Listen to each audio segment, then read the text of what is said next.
Hello! Welcome to Teacup For One, my nightly recap of my adventures at Walt Disney World as a solo traveler. My name's Matt, and if you don't know me by now, you will never ever know me. Ha ha ha. So today was my first full day at the Walt Disney World Resort. I started off strong with Epcot because it was the last day of the Festival of the Arts. Good morning, Orlando! Look at it. Whoa. This is my first full day at the most magical place on earth. Typically, my plans on my first arrival day are to start at Magic Kingdom and then proceed from there.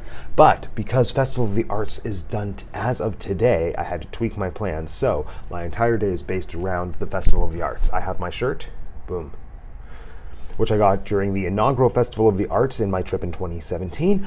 But before I hit that up, I am going to the brand new breakfast a la art at Topolino's Terrace, which is at the Riviera Resort. And I'm going to meet Mickey, and he's an artist. I'm going to meet Minnie, and she's a poet. Donald's a sculptor. Daisy's a dancer. I'm really excited. But if I'm going to be rubbing elbows with such esteemed artists, I need to dress for it. Whoa! That's better. Now, this is inspired by Mickey's specialty outfit for the Topolino's Terrace character breakfast a la art. But this outfit is not complete yet. I need one more thing.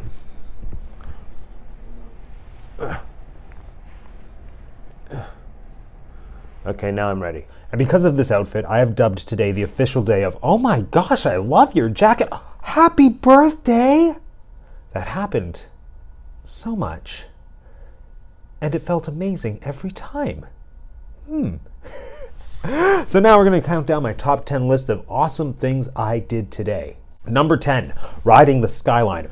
I finally had the opportunity to ride the elusive Skyliner from the Riviera Resort to Epcot. Funny story, I was getting onto the Skyliner station and then at the Riviera Resort, and then the attendant said, "Are you going to Epcot?" And I said, "Yes." And she said, "Just go down that sidewalk." I went down that sidewalk.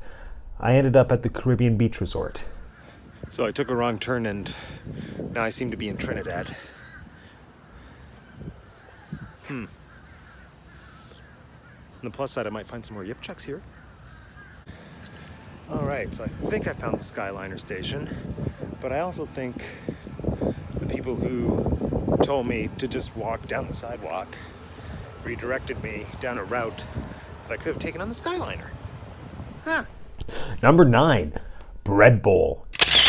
So the Festival of the Arts has an assortment of delicious food booths, and based on all the vlogs that I follow, I decided that the one item I had to try was melted brie in a bowl of bread. C'est magnifique.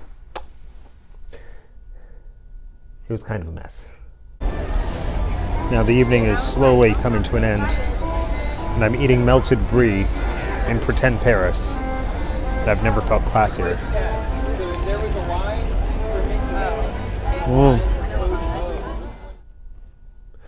So I took one bite, and then just imagine that you have a bowl of soup, but then you start eating the bowl, and then the soup is liquid and it just goes everywhere. So eating that brie bread bowl was one of the messiest experiences of my life. And I went to acting school. Number 8.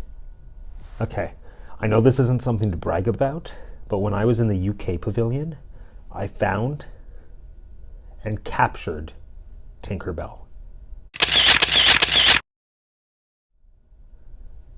I'm bringing her home. Number 7, meeting Alice. This was the only character interaction I did at Epcot today, and Alice was absolutely phenomenal. It was such a fun character interaction. She showed me the painting that she did of the White Rabbit. We spoke about cats, Cheshire, and otherwise. I have a theory. I haven't done many character interactions at Epcot over my past few trips, but the few that I have done have been incredible. I had an amazing character interaction with Snow White 2 trips ago. This character interaction with Alice was also phenomenal. Just the level of interaction that you get from these characters in World Showcase seems to be at an entirely different level from what I've experienced in other parks. So it's something that's definitely on my radar, and I think later on for the rest of this trip I'm going to see what other characters I can meet at the showcase. Number 6, photo ops. Epcot already has some of the top photo ops because you can visit all around the world and get your picture in multiple different countries. But exclusive to the Festival of the Arts, you can put yourself into artistic masterpieces. I'm already an artistic masterpiece, so it was perfect. Number 5, the Animation Academy. I had the opportunity to sit at the American Gardens Theater in the American Adventure section of World Showcase and then take a brief drawing tutorial, and I drew Oswald the Lucky Rabbit. Look! Number 4, visiting all of the various art booths. Some of the artists were there today, some of them weren't. I got to look at some absolutely stunning Disney art, some that I really wanted to buy. Most of it, like the really, really beautiful stuff, was in the thousands of dollars price range. So it was mostly just for looking, but some of the art that I did find, like I said, was incredible. And I need to give a very special shout out to, I forgot her name, Ashley Taylor. Her name was Ashley Taylor. She created this absolutely stunning piece. I believe it was called Childhood Dreams, maybe? So in the image you have Tiana and Lottie as adults just looking at the brochure for Tiana's place. But then in the mirror behind them, you see their reflections are them as kids. So it's little Tiana and little Lottie. And it was one of the most beautiful things that I saw at the festival. Number 3, the Disney on Broadway concert. This was a free concert that took place in the American Theater where I did the Animation Academy a couple hours earlier. And because it was closing night, they had not 2, but 4 veteran Disney Broadway performers. So we had Ashley Brown, original Mary Poppins on Broadway, as well as one of the most notable Bells from Beauty and the Beast. Josh Strickland, I think he was on American Idol, but he was also Tarzan in Tarzan for like 2 minutes on Broadway. Well, that was a thing. There was also Sydney Winters. Now, I wasn't familiar with Sydney Winters beforehand, but I sure am now, and her voice is just something completely out of this terrarium. As well as Michael James Scott from Disney's Aladdin. And the voices on these people were incredible. Ashley Brown did a gorgeous rendition of Change in Me from Beauty and the Beast, which is one of my top songs from that musical in general. Roll the clip.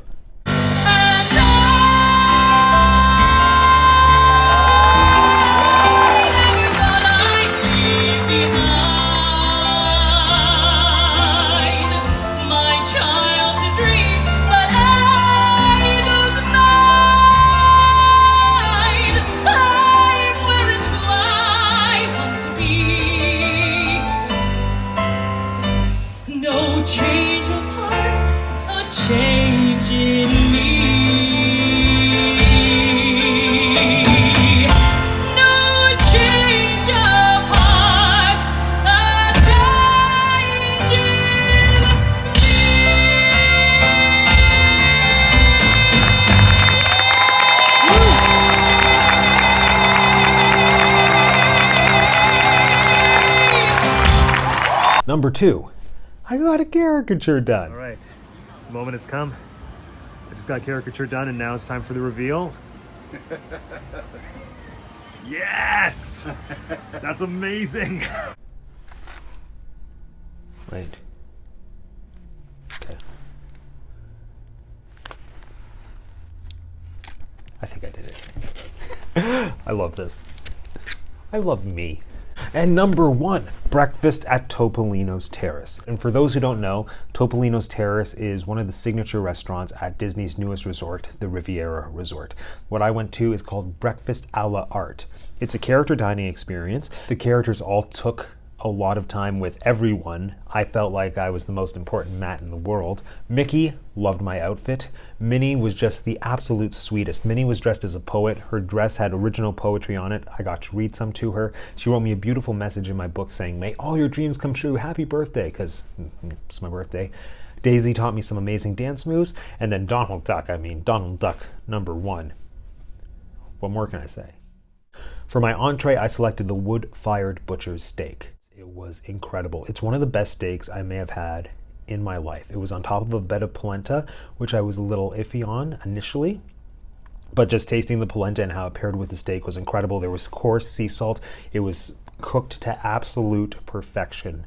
And honestly, it set the bar really high for the rest of the meals that I'm going to have on this trip. Ultimately, the combination of how top-notch the food is with how incredible the character interactions are make Topolino's Terrace one of the highlights of this trip. I know I'm only a day in, but I mean, Artist Point with Snow White on Friday has something to live up to. I'll tell you that much. All right, that's it. Matt out.